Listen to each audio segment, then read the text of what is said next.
Territoire d'info, l'actualité en français du Grand Nord canadien. Une émission présentée par Denis Laure.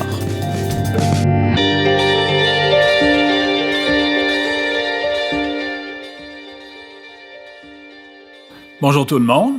Février, c'est le mois de l'histoire des Noirs. Peut-être que vous êtes comme moi, que le jour de ci ou le mois de ça, ça vous ennuie un peu. Mais les États-Unis occupent depuis l'an passé un espace démesuré dans l'ère médiatique au détriment du reste de la planète, dont l'Afrique, d'où provient une partie de notre population au TNO, et une grosse partie de la population de la planète finalement. Il y a des choses importantes qui se passent là-bas dont on n'entend à peu près jamais parler. Donc, on va faire notre modeste contribution à rétablir un peu l'équilibre dans le cadre du mois de l'histoire des Noirs. L'organisme Human Rights Watch rendait public début février son rapport annuel sur le respect des droits de l'homme à travers le monde. Le rapport parle prioritairement de la dégradation des droits de l'homme consécutive à la seconde élection de Donald Trump, dégradation des droits de l'homme aux États-Unis, mais aussi avec un genre d'effet domino dans le reste du monde. Le rapport, en fait le tour de pas mal tous les pays du monde. Il parle pas vraiment de la Suisse ou du Liechtenstein, mais il parle des pays où il y a des problématiques. L'Afrique occupe une bonne place dans ce rapport-là, et on y parle entre autres de l'Union africaine. C'est quoi l'Union africaine? C'est une organisation interétatique où sont représentés la quasi-totalité des 55 pays d'Afrique. Ça a un rôle économique, mais c'est plus que ça. L'Union africaine a 3 départements qui s'appellent la Commission africaine des droits de l'homme et des peuples, la Cour africaine des droits de l'homme et des peuples et le Conseil de paix et de sécurité. Le rapport de Human Rights Watch analyse les interventions, les observations de ces départements-là qu'on vient de nommer en 2025 dans les pays où il y a eu des atteintes aux droits de l'homme comme le Soudan, le Sahel et la République démocratique du Congo. On dit atteinte aux droits de l'homme, on pourrait préciser massacre. Au Soudan, un rapport des Nations unies dit que 60% de la population est exposée à une insécurité alimentaire. Pour Human Rights Watch, 2025, c'était un test de crédibilité pour l'Union africaine après des années d'inaction alléguée dans le domaine de la paix et les droits de l'homme. L'organisation va tenir un sommet d'ailleurs du 10 au 15 février en Éthiopie. Pour parler de l'Union africaine, de son rôle, de ses pouvoirs et de ses limites, de l'analyse qui en est faite dans le rapport de Human Rights Watch, on a aujourd'hui avec nous Ndaye Ndiénaba Ndiaye, qui est enseignante à l'Université du Québec à Montréal et directrice de l'Observatoire sur l'immigration internationale, les réfugiés, les apatrides et l'asile. L'acronyme, c'est OMIRAS. Est-ce qu'il y a des organismes auxquels on peut comparer l'Union africaine? Bonjour, je commence. Bonjour, Denis. Oui, merci pour l'invitation. J'ai arrêté de répondre aux journalistes, pas par manque d'intérêt, mais c'est juste toute l'organisation qui est difficile, mais on est des partenaires, comme on dit, là, on travaille ensemble pour informer nos concitoyens, puis je trouve ça comme bien. Alors, on peut comparer l'Union africaine à l'Union européenne quand on parle d'organisation interétatique, c'est-à-dire plusieurs États qui se réunissent, qui se dotent d'un acte institutionnel, notamment la charte, et avec des objectifs très clairs. Mais il n'y a pas de monnaie commune, puis les frontières demeurent. Exactement. Bon, alors, c'est pourquoi je parlais d'organisation interétatique. Maintenant, même si des objectifs sont similaires, on parle pour l'Union africaine, c'est quand même je veux dire, une organisation internationale qui a été mise en place dans un contexte très particulier, donc au moment de la période de décolonisation. Donc, on a eu une période coloniale qui s'est terminée dans les années 60. Et c'est justement pendant cette période-là de décolonisation des États africains que certains États ont considéré que c'était pertinent de mettre en place l'organisation de l'unité africaine avec comme objectif justement de joindre la souveraineté de l'État, la souveraineté du moins des États, l'intégration économique, etc., entre autres, donc la paix, la sécurité. Les frontières, pour répondre à votre question, les frontières que nous avons présentement en Afrique, ce sont des frontières qui ont été instaurées pendant la colonisation. D'accord? Avant la colonisation, il y avait une configuration géopolitique, une configuration géographique en Afrique qui était différente de celle qu'on a présentement. Et je peux donner un exemple très simple, OK? Il y avait des regroupements, par exemple le Mali, le Sénégal, etc., qui d'ailleurs, la plupart de ces pays-là, maintenant ont une monnaie commune, ce qui est la monnaie CFA, Et cette monnaie-là n'est applicable que dans le cadre de ces 7 ou 8 pays-là. Ce n'est pas beaucoup de pays. On n'a pas encore une monnaie à l'échelle régionale, d'accord? On a le CFA pour certains États en Afrique. On a des pays qui ont leur propre monnaie, comme la Guinée. Alors, on a les États, comment on dit, les États du Sahel, donc les 3 pays, le Burkina, le Niger et Non. le Mali, là, sont sortis dans le processus de sortir justement de la CEDEAO, de créer leur propre organisation. Ça bouge beaucoup du point de vue, je vais dire politique, mais aussi économique. Donc, ils essaient de s'organiser autour de ces 3 pays-là. L'idée, c'est vraiment une souveraineté réelle. OK? Ces États considèrent, et la plupart d'ailleurs des Africains considèrent que la fin de la colonisation qui a été décrétée dans les années 60 n'est pas une décolonisation réelle du point de vue économique, du point de vue des ressources. Comme vous le savez, l'Afrique a été complètement spoliée de toutes ses ressources pendant la colonisation. Non seulement l'Afrique a subi 2 périodes d'esclavage, donc la première période arabo-islamique, ensuite la deuxième période occidentale qui a duré presque 400 ans. Ensuite, on a eu une période de colonisation, je pense que c'était lors de la conférence de Berlin, au 19e siècle, où des États occidentaux se réunissent et la conférence de Berlin, justement, pour se partager l'Afrique. Mais se partager l'Afrique, c'est se partager les territoires africains, mais surtout les ressources africaines, et de venir se substituer, justement, aux populations africaines, donc au prendre, parce qu'on considérait que les Africains n'étaient pas en mesure, justement, de s'autogérer, sachant que l'Afrique est le berceau de l'humanité, sachant que l'Afrique a déjà une structure organisationnelle très, très, très avancée. Ça a été démontré dans la littérature, que ce soit par des auteurs historiens ou autres, de toute façon. Donc, c'est ça qui fait qu'aujourd'hui, on est différent. Et l'Union européenne, on est différent aussi du cadre régional en Amérique, donc l'Organisation des États américains, parce que l'Afrique a sa propre réalité. Donc, on a des frontières qui nous ont été imposées. Ensuite, autre chose, vous avez dit tout à l'heure que c'est différent de l'Union européenne parce que en dehors des frontières, il y a aussi d'autres obstacles, la monnaie. Je peux vous dire que le panafricanisme, qui est une pensée qui n'est pas nouvelle, qui existe depuis le 19e, 20e siècle, le panafricanisme prend du terrain en Afrique, aussi bien au niveau de l'élite intellectuelle qu'au niveau des populations et de plus en plus de la jeunesse, de dire l'Afrique doit atteindre sa souveraineté réelle. Et sa souveraineté réelle, c'est développer les langues locales. On ne peut pas se développer en utilisant la langue d'autrui. C'est très important. Deuxièmement, on doit atteindre notre souveraineté économique pour justement mobiliser les ressources. L'Afrique est l'un des continents les plus riches. On parle de 53, 54 États, OK? Dont les richesses en termes de ressources naturelles. On a tout ce qu'il nous faut pour se développer. L'Union africaine est comme peut-être, est-ce qu'on peut dire qu'elle est à mi-chemin entre l'Union européenne puis l'ONU? Non, il n'y a rien de Non? l'ONU. Ah, Non, absolument. bon, d'accord.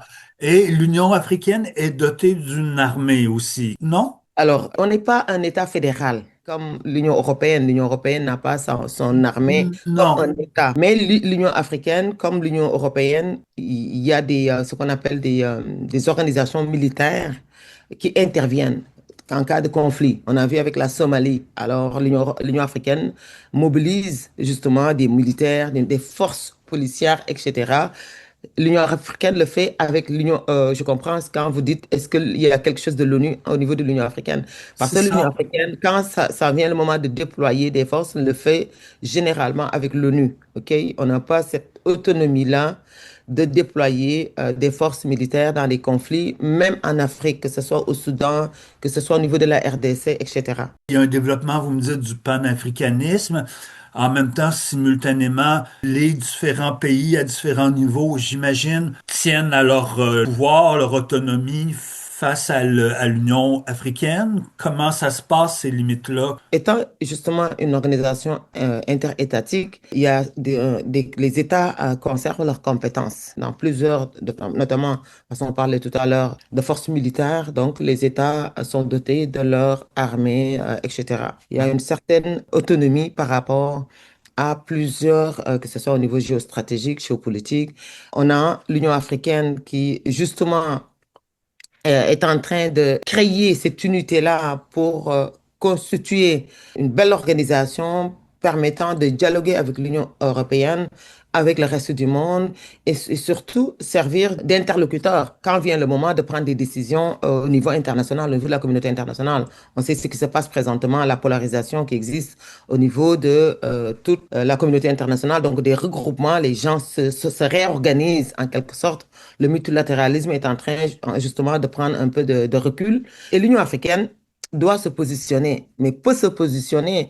On parle de 54 États, on parle d'une population qui est à 60-70% jeune et qui est une population, une démographie qui est en croissance. On a des ressources, on a un capital humain, on a tout ce qu'il nous faut pour aller de l'avant. Les limites qu'on a, ce sont les limites qu'on avait justement en 1963, les années 60. Donc en 1963, on a créé l'Union africaine, l'Organisation de l'Unité africaine qui a été modifiée en 2002 et qui est devenue l'Union africaine, avec le même mandat justement d'atteindre, comme je l'ai mentionné, l'intégrité, la souveraineté, l'unité politique, économique, etc.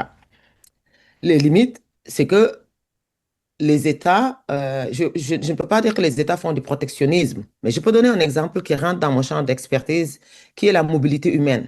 Avant la colonisation, on avait relativement une liberté de circulation au sein de l'espace régional africain avec les frontières qui sont arrivées justement avec la période de la colonisation, mais c'était comme je le mentionnais tout à l'heure, c'était une division stratégique basée exclusivement sur les ressources. En tout cas, les ressources africaines étaient un enjeu important dans la division de l'Afrique à la conférence de Berlin. Les États, vous voyez, on part d'un concept très large, donc d'une idée, d'une libre circulation, d'une langue qui se parle d'un pays à un autre. On se retrouve cloisonné et il y a un héritage colonial. L'héritage colonial, c'est qu'on a transposé ce qui se faisait ailleurs, dans les pays, dans les ex-pays colonisateurs, en termes d'organisation étatique. Donc, les États, individuellement, ben, ont développé justement des politiques, ont développé des moyens pour être souverains, être autonomes, mais à l'intérieur de leur pays.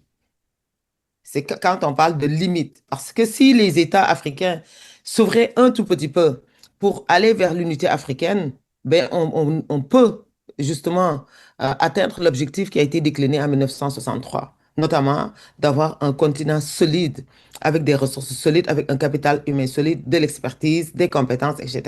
Mais les États s'agrippent sur cette souveraineté-là qu'ils veulent conserver coûte que coûte en termes de mobilité. Comme je l'ai mentionné, on a de la difficulté, même si on a un cadre juridique. Je peux donner l'exemple de la CEDEAO, où on a un ensemble de dispositifs juridiques qui nous permet de circuler d'un pays à un autre. Mais quand vient le moment de franchir les frontières, on va vous demander de payer, on va vous demander des documents, alors que si c'est pour une période de 30 jours, on n'a même pas besoin de justifier justement ce passage-là. C'est comme si la CEDEAO, c'était le même modèle de Frontex, mais en réalité, la mise en application est plus difficile. Le rapport de Human Rights Watch, dès le départ, il parle de l'Union africaine, qu'il y avait eu une épreuve de crédibilité en 2025 pour son Ouais. pouvoir d'intervention dans les conflits. Il parle du Soudan, de la République démocratique du Congo, du Sahel. Est-ce que vous êtes d'accord avec cette idée-là qui disent une épreuve de crédibilité? Je ne sais pas si on peut parler de crédibilité, mais ce qui est certain, c'est que l'Union africaine n'est pas autonome. C'est que l'Union africaine dépend vraiment de l'extérieur, dépend de l'Union européenne, dépend de l'Organisation des Nations Unies. Parce que pour pouvoir déployer des forces militaires, agir pour mettre fin à un conflit, avoir un leadership, il faut être autonome. Puis l'Union africaine n'a pas encore atteint ce niveau-là. Ce qui fait que dans ces conflits, dans la gestion de ces conflits-là, on l'a vu au Soudan, mais ce n'est pas la première fois qu'on parle de comment l'Union africaine parvient à gérer les conflits qui ont lieu même sur le terrain africain. Ouais, ben dans ce qu'ils disent dans le rapport, c'est qu'elle ne peut pas gérer les conflits. Elle n'a même pas fait de rapport ou fait voter son rapport. C'était pour observer d'abord les conflits plus que pour les gérer. Ce que je voulais dire, c'est que la guerre au niveau de la RDC ne date pas d'aujourd'hui. Cette guerre date de plusieurs décennies. OK? Les conflits qui ont vraiment éclaté en Afrique, et ces conflits-là perdurent encore, c'est à partir des années 60, pendant la période de décolonisation. On ne peut pas extraire, c'est ça le problème de certains rapports, de certaines organisations. On enlève le contexte, OK? L'Union africaine ne peut pas intervenir de manière autonome dans la gestion. L'Union africaine n'a pas de force militaire. Elle dépend de ce que l'Organisation des Nations Unies veut faire. C'est triste de le dire comme ça, Denis, mais c'est ça la réalité en fait. C'est-à-dire, pour que l'Union africaine puisse intervenir, il faut qu'on ait l'aval, en quelque sorte, de l'Organisation des Nations Unies et même de l'Europe et même de certains partenaires d'Afrique, la Chine, la Russie, etc. Il y a une forte ingérence de ces pays-là au niveau du continent. Et cet aspect-là fait que tu sais, tout est mêlé là, géopolitique, géostratégique, tout est mêlé. Mais le rapport de Human Rights Watch, il critique pas l'Union africaine pour sa non-intervention. Il juste dit qu'elle devait comme faire une mission d'observation. Il tend à dire qu'elle n'a pas été aboutie. Donc, on parle pas d'intervention, on parle d'observation. Oui, mais le Conseil de paix et de sécurité que Human Rights Watch dit, et donne d'ailleurs d'autres exemples, parce que quand on regarde le rapport, l'exemple de l'Afrique de l'Ouest, donc quand les États du Sahel ont décidé justement de quitter la CEDEAO, ce comité-là a préféré, OK, aller vers des discussions informelles. CEDEAO, c'est la Communauté économique africaine, c'est une organisation sous-régionale au niveau du continent, parce que comme vous le savez, on a l'Union africaine, le continent, puis on a des sous-régions. Et la CEDEAO, c'est la Communauté économique des États de l'Afrique de l'Ouest, donc 15 pays qui sont situés géographiquement à l'ouest de l'Afrique. On a aussi des communautés régionales au niveau de l'Afrique de l'Est, etc. Et Ouais. c'est ça, quand je vous donnais au début l'exemple de la monnaie CFA, je vous disais justement que le CFA ne s'applique que dans la zone UEMOA, qui est une autre zone du continent africain, et qui est justement ce qu'on appelle l'Union économique et monétaire ouest-africaine. Donc, c'est très, très vaste en termes d'institutions régionales et sous-régionales. Et pour revenir au rapport de Human Rights Watch dit que en Afrique de l'Ouest, ce comité-là, qui est le Conseil de paix et de sécurité, n'a pas opté vraiment de descendre sur le terrain. OK? Il y a plus privilégié les discussions, etc., d'essayer de négocier pour qu'on revienne justement à l'ordre institutionnel, démocratique, constitutionnel, etc. La mission qu'ils ont aussi déployée au niveau du Soudan, et voilà, démontre qu'il y a quand même voilà, un certain engagement, même si, encore une fois, et ça, je suis totalement d'accord, même si sur le terrain, ben, on n'a pas une force d'action concrète qui peut mettre fin au conflit. C'est-à-dire aujourd'hui, si la guerre persiste au niveau de la RDC, parce qu'il y a des enjeux là entre la RDC et le Rwanda, c'est très complexe. Ces régions-là, ce sont des zones qui sont extrêmement riches en ressources, qui font l'objet vraiment de convoitises de la part de plusieurs pays africains comme internationaux, et c'est extrêmement difficile. Ce qui fait que l'Union africaine a de la misère à descendre sur le terrain et à mettre fin au conflit. C'est ça l'enjeu que je pense que le Human Rights Watch voulait mettre en exergue.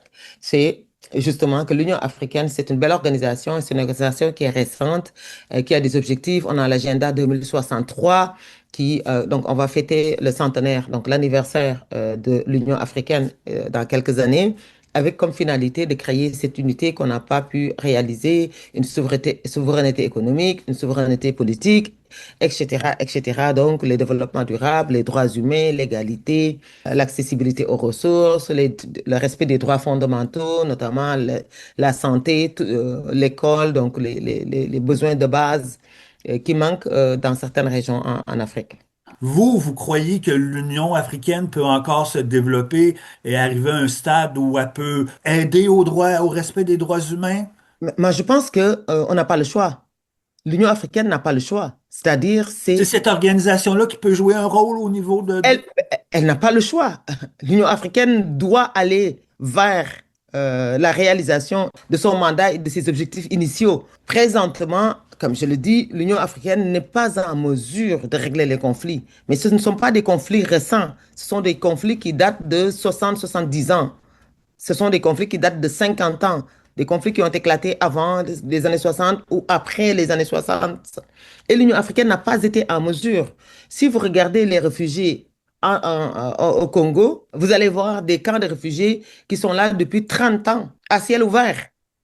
Et le conflit persiste. C'est le continent qui fait face à plusieurs foyers de guerre, de conflits, conflits internes, conflits ethniques. Pour pouvoir régler ça, honnêtement, l'Union africaine a besoin de revoir, à mon avis, son autonomie, sa souveraineté. C'est ça le problème. Donc, l'Union africaine, tant et aussi longtemps qu'elle est sous la dépendance, et je le dis, pèse mes mots, qu'elle est sous la dépendance et qu'elle, financièrement, l'Union européenne, je peux donner un exemple, l'Union européenne finance l'Union africaine. Oui, ah oui, oui.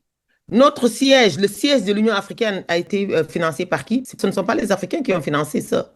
Pourquoi? Parce qu'il y a une certaine coopération multilatérale, bref. Mais tout ça, la Chine qui descend en Afrique, la Russie qui est en Afrique, etc., qui étend justement son implication ou ses investissements. Mais ce n'est pas parce qu'on aime les Africains, c'est parce qu'ils ont des intérêts. Donc, c'est une nouvelle forme de colonisation. Et la France est partie, mais la Chine demeure, la Russie demeure.